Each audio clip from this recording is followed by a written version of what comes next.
The Schweiger Ranch, of course, has been here for a lot longer than Lone Tree has, almost 100 years longer. It's a part of the state of Colorado's history, certainly a part of Douglas County's ranching and farming history, and now it's part of Lone Tree's history. What we are doing is working in partnership with the City of Lone Tree about the future of the ranch.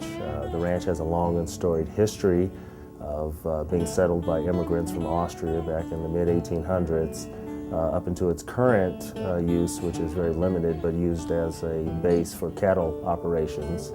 And we're looking to really turn this property into a community amenity, a community asset, if you will, that could be a focal point for not only the citizens of Lone Tree, but also the residents of Lone Tree who live in our project of Ridgegate.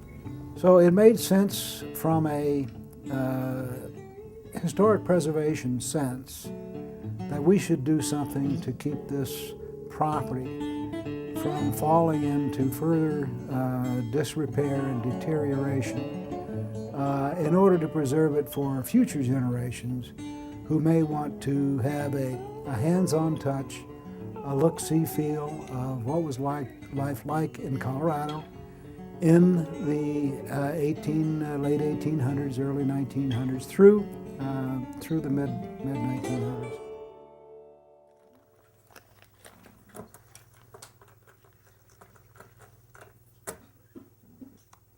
My father came in 1879 to America. Well, he came earlier than 1879, but he landed on that particular land there in 1879. He came from Austria, you see. He was in Austria, and he worked around a year or so in the East and get a little money. See, those people never have any money.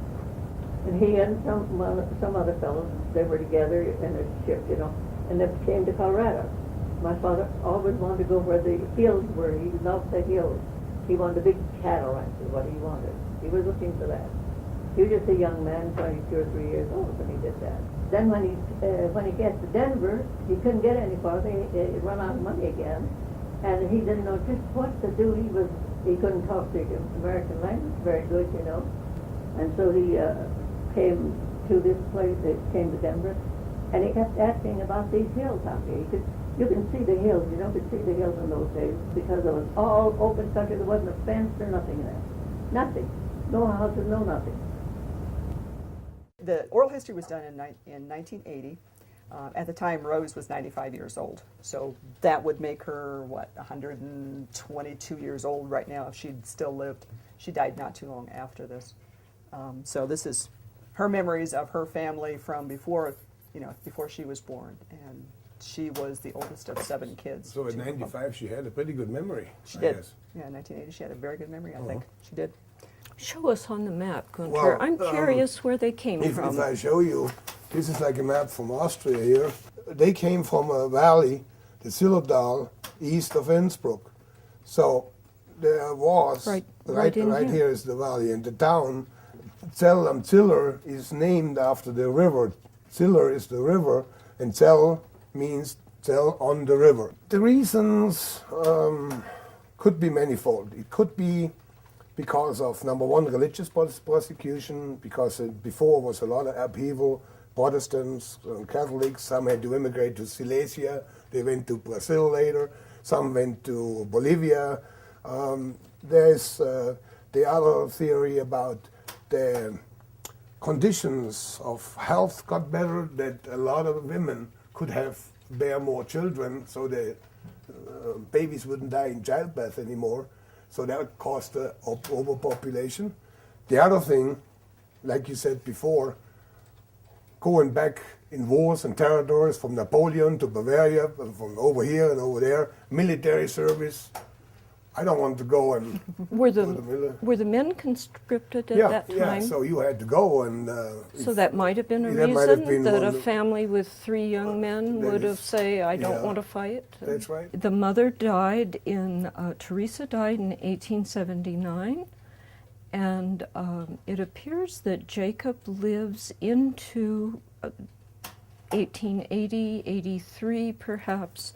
We're not sure about his death date. Well, there was the three men alone.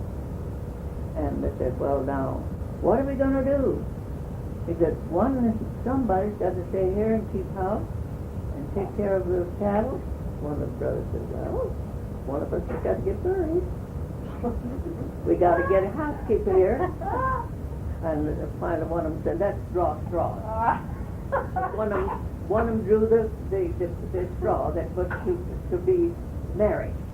And it was my father, John. He drew the magic straw. So, jetzt später, jetzt müssen wir entscheiden, wer da heiraten muss. So, jetzt müssen wir die Zindelsen ziehen. Jetzt geht's los. So. Oh je, ich habe das kürzeste gezogen. Ich muss jetzt heiraten. In 1885, it is documented that John marries the niece of George Engel. And the Engels lived down in Lake Gulch, which is off of this map and down in this area. So he meets this Engel family on Lake Gulch there, and for some reason or another, because they spoke German or whatever and had the same background, this Mr. Engel, he, I guess, was a well-to-do established man already. He says, come on over and visit my place. Because what those three bachelors had to figure out was that they needed somebody to keep the household and to cook and do all this other nice work, what they expected women to do, and it must have been their old upbringing. So Mr. Engel invites him, and Mr. John Schweiger shows up there every Sunday for about 3 or 4 months, because he's got like 6 women there. And from one of those 6, there's a real shy one. But this is the stubbornness of Mr. John Schweiger. That's where he's got his eye on. He could have had all the other 5, but no, he didn't want them. He wanted the shy one. So he came, he rode up there 2 or 3 Sundays, and he looked at those girls, and finally he spotted one. And it was my mother, Pamela. She was the last one of the ones that came. She was a timid little thing, and she was afraid of people almost. Well, he said, how am I going to get near her? He said, I can't get her in her room alone. If I come in the room, she's in there, she scoots out. She goes out. If I go in the kitchen where she's working, then she's got something to do someplace else. Mrs. Engel said, well, she said, I'll tell you what I'll do. I'll talk to her about it. She said she's very shy. Well, in those days, whenever the elderly people said anything to the younger ones, they did it, or else. There was one thing, there was always this strict discipline of you do not talk back, Right. Okay. You obey, and if you have a big family, you had to do chores. Mm-hmm. And whether you like it or not, it had to be done, otherwise you get a little spank. Yeah, and that's exactly what Rose is talking about. And this was the tradition. In 1890s, we see on the map that John is filing for a homestead, and we see Joseph filing for a homestead, and we see other land transactions by the 3 sons of Jacob Sr. That tells us they are now down in Douglas County actively establishing their homes here. Rose's brothers, Joseph and Max and George. There's John Jr. and Max are the ones that keep the ranching going, because John Sr. had a stroke and a heart attack, and so in 1925 he's out of the picture. He dies in 25. So the boys keep the ranch going, and it eventually ended up being, we're thinking about 3,200 acres that they purchased. They had all of these areas in black. One of the younger brothers, George, had a gas station in Castle Rock. So the family is very involved in the county in a variety of ways. Right. Some in the ranching, some in the gas station, and some in the real estate and insurance business. We had the opportunity to meet several of the family members at a designation ceremony in September of '04, where this property actually received a historic designation from Douglas County, which we were very pleased to receive as a historically significant landmark in Douglas County, and the only significant historic landmark in the city of Lone Tree altogether. We've been contemplating the reuse of this site for some time now, over the last several years, trying to determine what the best use for the site is. To that end, we've had a few charrettes with some of the local residents. We've also had students from the University of Colorado in Denver, architectural students, actually go into the property as part of their studio or class projects, come up with some ideas and suggestions about use and how the property will be used in the future. So that is what we've done historically, as well as perform some emergency stabilization on some of the key buildings, such as the barn. We're very fortunate that the structures on the property, about 105 years old today, are still intact, still standing, and within this area of Douglas County, it is the last remaining historic property intact. It gives us a view of the life and times of the Schweiger family, and it's important for us to remember our roots. You stressed the coming from Germany, Austria here. They settle, they become part of a new country, and their descendants now are still part of our lives today. It's an important property, I think, for the state of Colorado, for the metropolitan region. It's one of few properties that still exist certainly in the metro area from that era, and that still exist in repairable form today.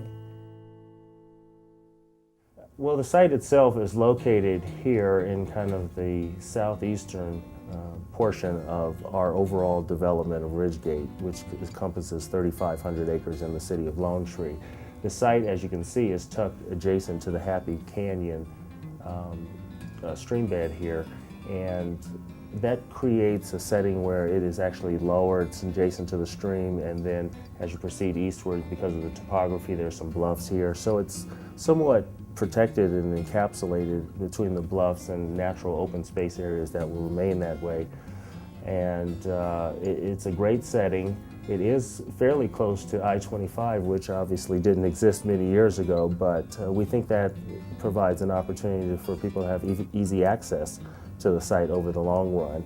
Currently, Lincoln Station is the southern terminus for the light rail, but it will be extended further south onto the Ridgegate property here just north of Sky Ridge Hospital. That will be the first station within Ridgegate. Then the tracks will go over the freeway and stop approximately in this location into an area which will be more urban, commercial and office area eventually. And then subsequently, the last station will be located here to the south, furthest most station, in which we'll have an area for parking, eventually structured parking as well, to maximize the use of that parking facility, where people can jump on the light rail and then head all the way to downtown. We think this is a very important amenity to preserve, as I mentioned earlier. Part of the education process is to let people who live in Douglas County know that this is a resource that will be available to them in the near future.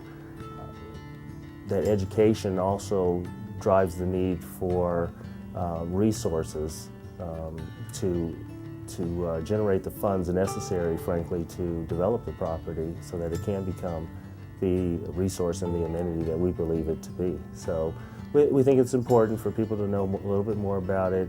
This will evolve over time, and we're looking for support, obviously, over time for volunteers to help maintain the property or participate in community functions, as well as give funds, give money.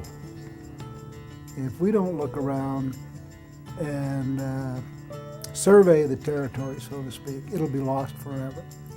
It'll be lost to the bulldozer. and urban development or suburban development. And so what is a really beneficial thing for our future generations is that we have had such wonderful cooperation between the owners of property, our county, and those in our city who say that and see that we need to protect our heritage from destruction of the present, and that's all that we're setting out to do.